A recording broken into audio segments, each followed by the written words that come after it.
Hello friends, welcome to my YouTube channel.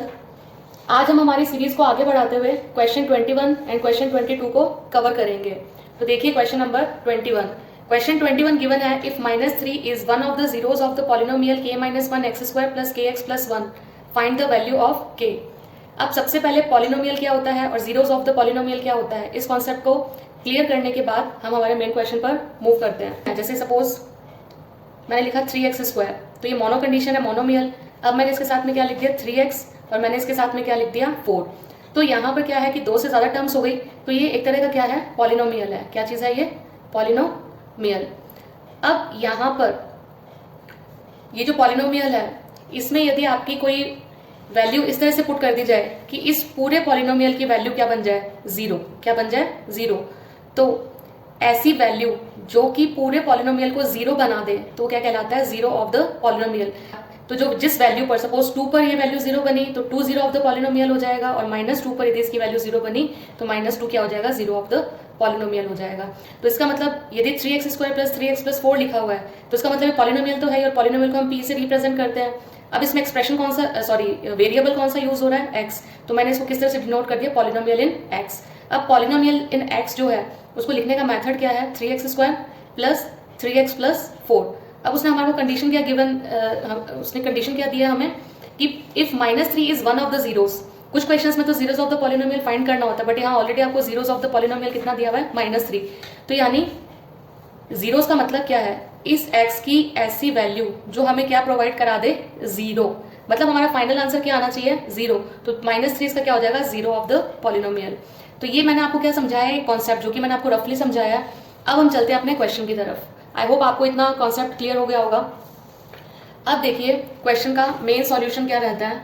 Polynomial in x कितना given है, polynomial इन x given है k-1 x² plus kx plus 1। अब हम क्या लिखेंगे, since -3 is one of the zeros of polynomial in x is therefore, इसलिए क्या हो गया, therefore polynomial in -3 equals to 0। polynomial in -3 क्या हो गया, equals to 0। now put x equals to -3, या by putting x equals to -3 भी लिख सकते हैं। तो फाइनली आपका क्या होगा, p -3 इक्वल्स टू k-1। अब पॉलिनोमियल इन -3 है, तो इस x की जगह आपको क्या पुट करना है, -3। तो ये क्या बन जाएगा, -3 का होल स्क्वायर। जब तक प्लस या माइनस नहीं आता, वो पूरी एक ही टर्म काउंट होती है, तो आप इसको एक बिग ब्रैकेट में डाल लीजिए ताकि आपको कंफ्यूजन न रहे। अब सेकेंडली क्या चलेगा, k।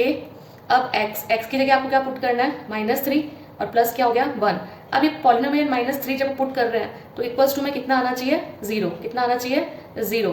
तो अब आप क्या करेंगे, k-1, 3 का स्क्वायर 9 होता है, माइनस इंटू माइनस प्लस होगा, तो इस तरह की कंडीशन आएगी कुछ। फिर भी आप इसको अगेन बिग ब्रैकेट लगा लीजिए, प्लस माइनस माइनस, माइनस का क्या हो गया 3k, और प्लस का क्या हो गया 1 इक्वल्स टू 0। अब आप क्या करेंगे, 9 का मल्टीप्लाई, ये बाइनोमियल कंडीशन है, और ये क्या है, मोनोमियल। आपने 6th क्लास में किया था distributive property of multiplication over subtraction, तो ये वही चीज़ है। अब 9 का मल्टीप्लाई k से करेंगे तो 9k बनेगा, 9 का मल्टीप्लाई 1 से करेंगे तो माइनस का 9 बनेगा, then -3k plus 1 equals to 0। अब आप क्या करेंगे, लाइक टर्म्स को साथ में लिखेंगे, 9k -3k, और यहाँ से आपका कांस्टेंट का भी लाइक टर्म्स लेंगे। पहले आपने क्या किया है, 9k और 3k ये दोनों लाइक टर्म्स हैं, उसके बाद में कांस्टेंट वैल्यूज का भी लाइक टर्म्स ले लिया, और इक्वल्स टू में क्या आ जाएगा, 0।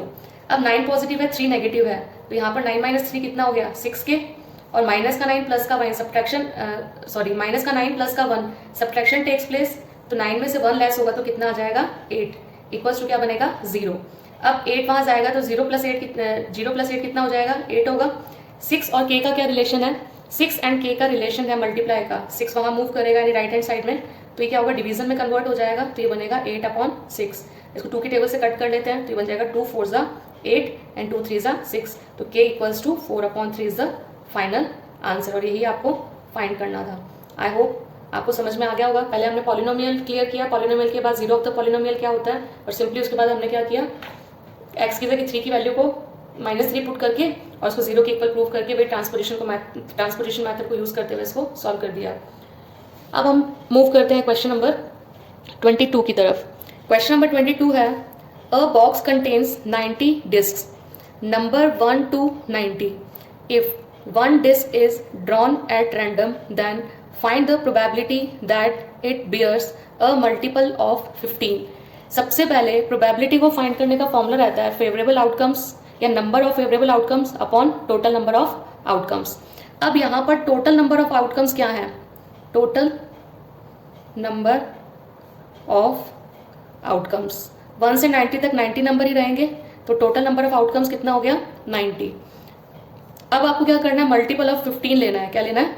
मल्टीपल ऑफ 15 इक्वल्स टू,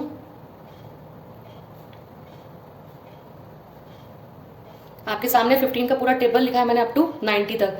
अब इनका नंबर काउंट करो 1 2 3 4 5 एंड 6। जो क्वेश्चन की डिमांड थी उसके अकॉर्डिंग क्या हो गया? इसका नंबर कितना बन गया? 6। तो इसको हम बोलते हैं फेवरेबल आउटकम्स, या हम फेवरेबल नंबर ऑफ आउटकम्स भी लिख सकते हैं, जैसा आपको ठीक लगे। तो हम लिखेंगे फेवरेबल आउटकम्स या फेवरेबल नंबर ऑफ आउटकम्स।